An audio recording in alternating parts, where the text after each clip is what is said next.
Buonasera da Telecolor, le principali notizie.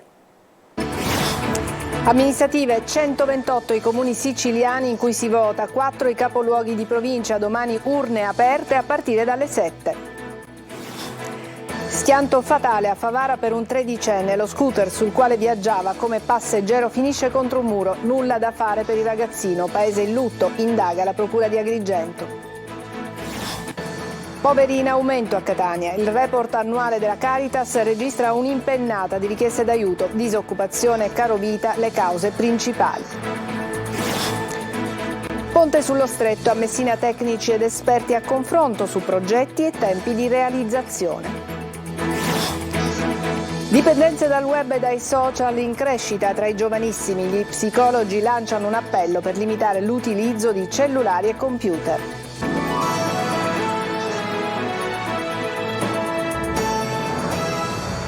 Bentrovati a Sicilia 24, ultime ore di silenzio elettorale. Domani urne aperte a partire dalle 7. In Sicilia si vota in 128 comuni, 4 i capoluoghi di provincia che devono eleggere sindaco e consiglio comunale, a cominciare da Catania. 15 nel complesso, le città al di sopra dei 15.000 abitanti, nelle quali si vota con il sistema proporzionale. Malio Viola. Sono 128 i comuni siciliani che domani e lunedì sono chiamati al voto per eleggere altrettanti sindaci e rinnovare i consigli comunali e le circoscrizioni. I seggi saranno aperti dalle 7 alle 23 di domani, dalle 7 alle 15 di lunedì. La popolazione coinvolta è di 1.387.169 abitanti, di cui 301.104 anche per le elezioni dei 6 consigli circoscrizionali dei rispettivi presidenti a Catania. In 113 centri fino a 15.000 abitanti si voterà con il sistema maggioritario, in 15 comuni nei quali l'eventuale ballottaggio si terrà l'11 e il 12 giugno con quello proporzionale. I consiglieri comunali da eleggere sono 1.646, le sezioni elettorali che saranno costituite 1.579. Sono 4 i capoluoghi di provincia alle urne, si parte da Catania dove i candidati sindaco ammessi alla competizione sono 7, ma poi c'è Siracusa che nonostante le dimensioni vince la palma del numero dei candidati, contando ben 8 aspiranti alla poltrona di primo cittadino. 4 i candidati a Ragusa, così come a Trapani, unica città capoluogo al voto nella Sicilia occidentale.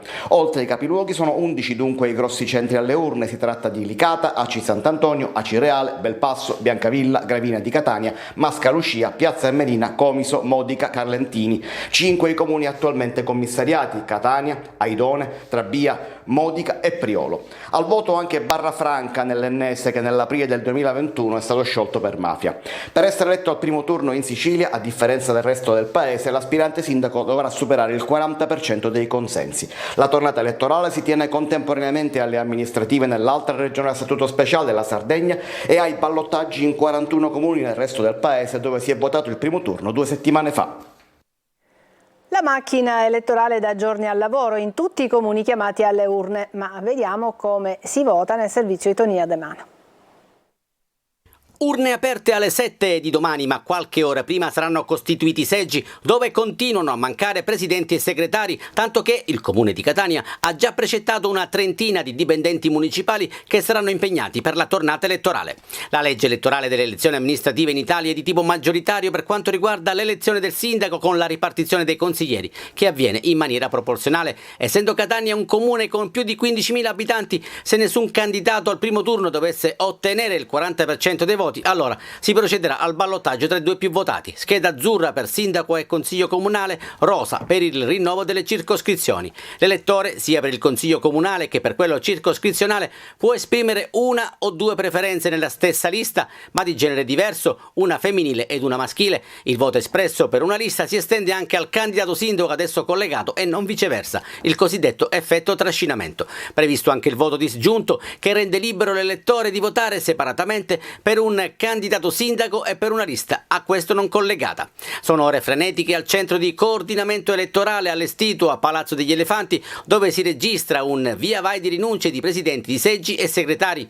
200 euro il compenso per il presidente, 148 per il segretario. Eppure piovono le rinunce. In molti, a microfoni spenti, non ritengono congruo il compenso a fronte di un'elevata responsabilità. Dicevamo dipendenti comunali precettati e pronti a sopperire alle assenze. Se l'ordine arriva dall'alto è così. Perfetto. Amen. Sì, purtroppo siamo stati precettati come dipendenti comunali per fare i presidenti di seggi a queste elezioni e quindi serviamo la città comunque in questo momento. Probabilmente ci sono più ragioni, c'è una disaffezione per l'impegno, per la politica da parte dei cittadini, molte responsabilità e il compenso è abbastanza contenuto. Insomma, un insieme di fattori spinge le persone a rinunciare. In passato in effetti non c'era necessità di precettare noi dipendenti. Per chi avesse smarrito il certificato elettorale potrà presentarsi al centro anagrafe di Corso Indipendenza di Via La Marmora oppure nelle sedi delle 6 circoscrizioni. La Procura di Agrigento ha aperto un fascicolo di inchiesta sulla morte di un 13enne a Favara. Il ragazzino viaggiava su uno scooter guidato da un coetaneo quando, forse per il cattivo funzionamento dei freni, il mezzo a 2 ruote in una discesa si è schiantato contro un muretto. Davide Sardo. Una discesa ripida, l'asfalto reso viscido dalla pioggia e lo scooter Piaggio Scarabeo con a bordo 2 ragazzini che si schiantano contro questo muretto di una palazzina in via Portella nella zona alta di Favara, nell'Agrigentino. Il passeggero Antonio Mendolia, 13 anni, sbatte violentemente la testa contro questo tubo pluviale marrone spaccandolo. Nonostante indossasse il casco, il giovanissimo muore sul colpo. Lievi ferite per il conducente di 14 anni, medicato sul posto dai sanitari del 118. Ennesima tragedia dunque a Favara, ancora una giovane vita spezzata e una famiglia distrutta dal dolore. All'incidente stradale nella cosiddetta zona Montagnè hanno assistito alcuni dipendenti e clienti di un'autofficina, i quali avrebbero sentito le urla di aiuto e le frasi sul cattivo funzionamento dei freni del ciclomotore da parte dei 2 giovani pochi istanti prima dell'impatto con il muretto. Sono stati i meccanici a prestare i primi soccorsi e a chiamare subito il 118.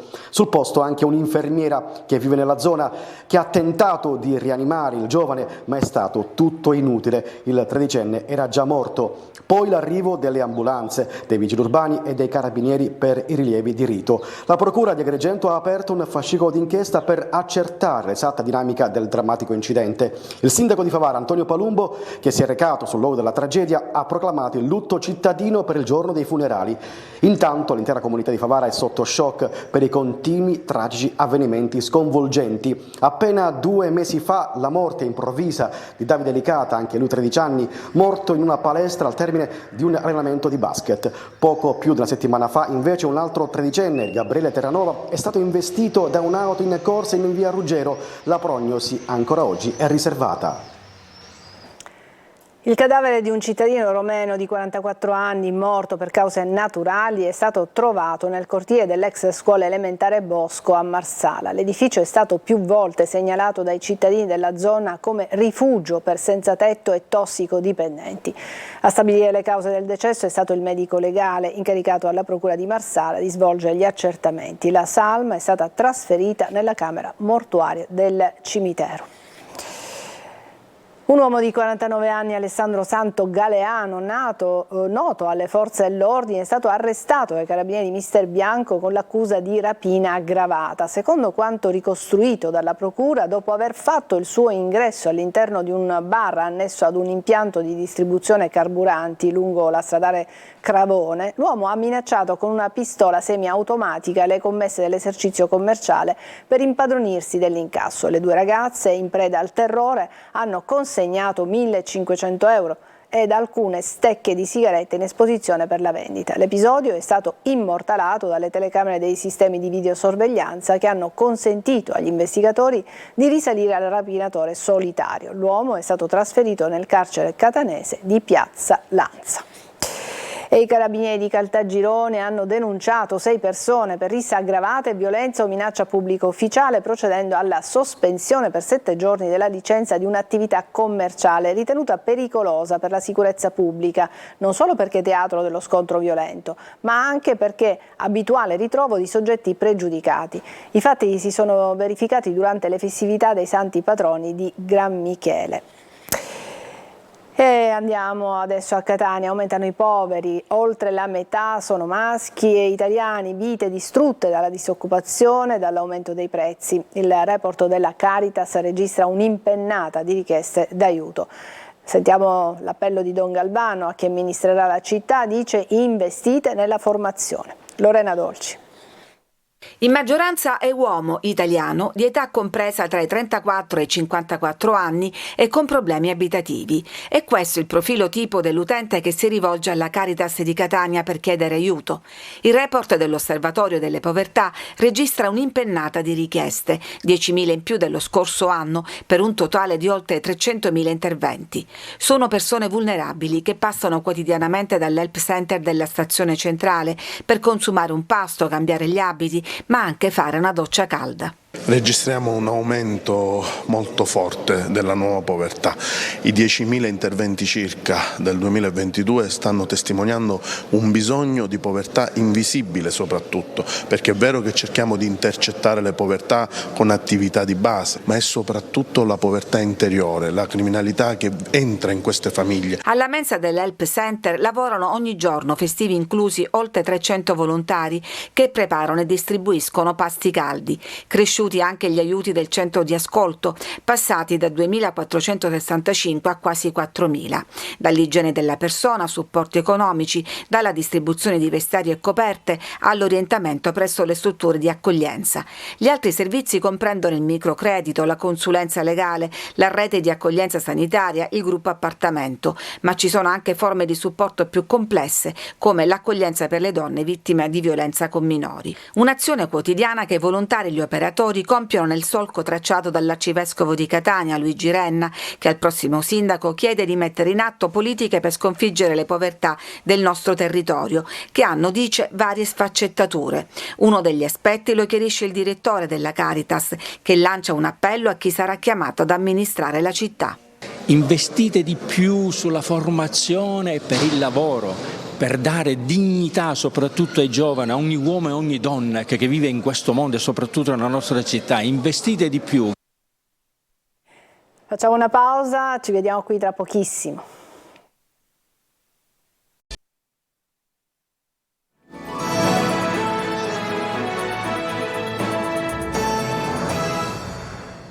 Eccoci rientrati in studio. A Messina si continua a discutere del ponte sullo Stretto. Dopo l'approvazione del decreto, gli esperti si confrontano adesso su come realizzarlo. Sentiamo Francesco Triolo. Una dicotomia ormai superata dai fatti, perché il ponte sullo Stretto, che ha diviso in pro e contro, adesso magari continuerà a farlo, ma più sulle modalità per realizzarlo. Il decreto ponte approvato dal Parlamento ha dato il via libera alla realizzazione dell'opera adesso a Messina, ma non solo. Si discute sul come e sul quando. Così una 2 giorni organizzata dall'Istituto Nazionale di Geologia tra Reggio Calabria e Messina ha messo a confronto tecnici ed esperti, ponendo l'accento su una serie di interrogativi legati alle criticità e alla sicurezza, ma l'indicazione è chiara e arriva dal governo. Il ponte sullo Stretto è una infrastruttura che deve essere realizzata. Poi voi deciderete come realizzarla. Non chiedetelo a noi politici. E non diteci neppure che non si può realizzare, perché altrimenti abbiamo perso la partita prima ancora di cominciare a giocare. Sulla stabilità del ponte è intervenuto il presidente nazionale dell'INGV, Carlo Doglioni, che ha ricordato come lo Stretto di Messina abbia correnti sottomarini molto forti che con altri fattori hanno portato a pensare alla campata unica, ma ha evidenziato anche come il progetto del 2012 debba essere rivisto in funzione dell'energia che la zona sta accumulando, prevedendo terremoti del 7° grado, stesso pensiero dei geologi italiani. Sicuramente sì, con i dovuti accorgimenti. È ovvio che un progetto datato 2012 debba essere aggiornato secondo la nuova normativa sismica, secondo i nuovi dati che ci sono sia sulla geologia strutturale, sulla esatta localizzazione delle faglie, sulle faglie che hanno generato poi il terremoto del 1908, ma anche sulla valutazione delle accelerazioni sismiche, che devono naturalmente essere quelle massime ipotizzabili. Il dibattito è anche sulle opere compensative, o meglio le infrastrutture che dovranno essere a supporto del ponte, al di là dei pilastri che saranno posti a Torre Faro. Occorrerà infatti rimodulare tutta l'urbanizzazione della città. Obiezioni alla realizzazione del ponte arrivano da un dossier preparato da un pool di esperti per conto delle ONG ambientaliste Kyoto Club, l'IPU e WWF. Secondo lo studio, il ponte sullo Stretto di Messina è inutile e dispendioso dal punto di vista economico, rischioso dal punto di vista tecnologico, dannoso dal punto di vista ambientale e la legge sul ponte potrebbe essere anticostituzionale.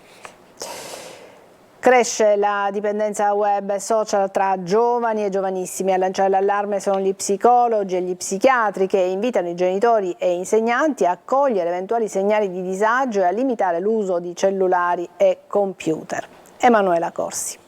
Drogati di Instagram e TikTok, chiusi in casa davanti a PC o con lo smartphone in mano, impegnati per interi pomeriggi davanti a videogiochi. È l'allarmante ritratto fatto dagli psichiatri di un esercito di almeno 700.000 adolescenti italiani che soffrono di dipendenza da web, social media e videogame.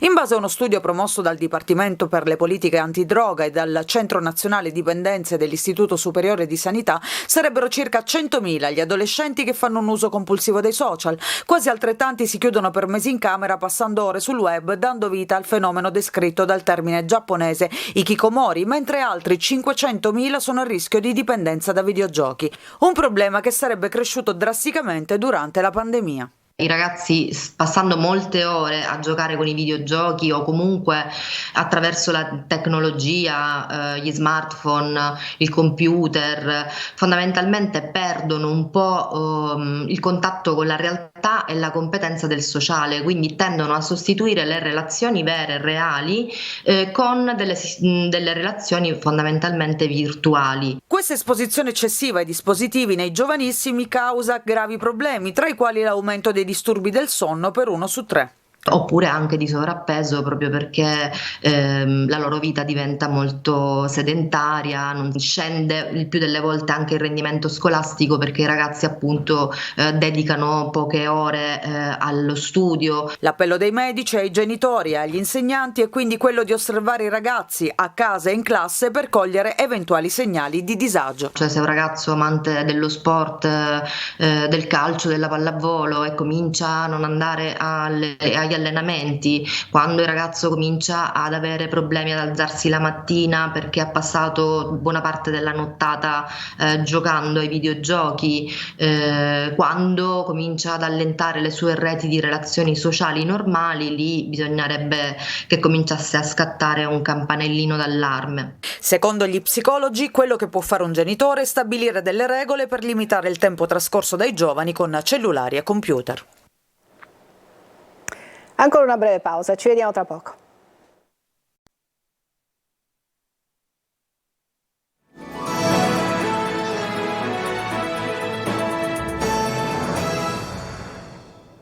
Eccoci al calcio. A Palermo abbiamo sentito l'amministratore delegato del club rosanero Giovanni Gardini. Con metodo e programmazione, dice, vogliamo raggiungere la Serie A il prossimo anno. Marco Gullà. Una stagione positiva, ma adesso dobbiamo alzare la qualità. È il trailer dell'intervista con cui l'amministratore delegato del Palermo, Giovanni Gardini, ha fatto scorrere i titoli di coda sulla stagione appena conclusa. Rammarico per i play-off non centrati, ma la testa è già al prossimo campionato. Vincere è un obiettivo che abbiamo, però dobbiamo stare bene attenti a non vincere per casualità. La casualità non produce nessun tipo di beneficio se non il piacere momentaneo. Noi invece dobbiamo creare le solide basi per avere un club importante nella massima serie. Il tempo è quello che ci vorrà e che si renderà necessario, però è chiaro che il percorso è segnato ed è fatto da comportamenti che devono essere giorno per giorno messi assieme uno all'altro per poter arrivare il prima possibile dove ci siamo prefissati. Eugenio Corini confermato, Brunori prolungherà il contratto e poi il mercato dovrà mettere le ali ad una squadra che secondo Gardini deve iniziare a puntare in alto, ma sempre con prudenza. Noi riteniamo che con metodo, con programmazione, con serietà, con competenza, con queste cose a Palermo si possono ottenere risultati quasi inimmaginabili, perché il tifoso è giusto che debba sognare. Noi siamo dispiaciuti alla fine per non essere riusciti a dare loro la soddisfazione di portare la squadra ai playoff, però dobbiamo ricordarci ed essere onesti da dove siamo partiti e quello che abbiamo ottenuto in una stagione. Programmazione e metodo, le due parole più volte pronunciate da Gardini nel corso dell'intervista, un percorso quindi ancora all'inizio. Intanto Rosanero in vacanza, adesso palla alla società. Ci fermiamo qui, è tutto per questa edizione di Sicilia 24. Grazie per averci seguito, buona serata.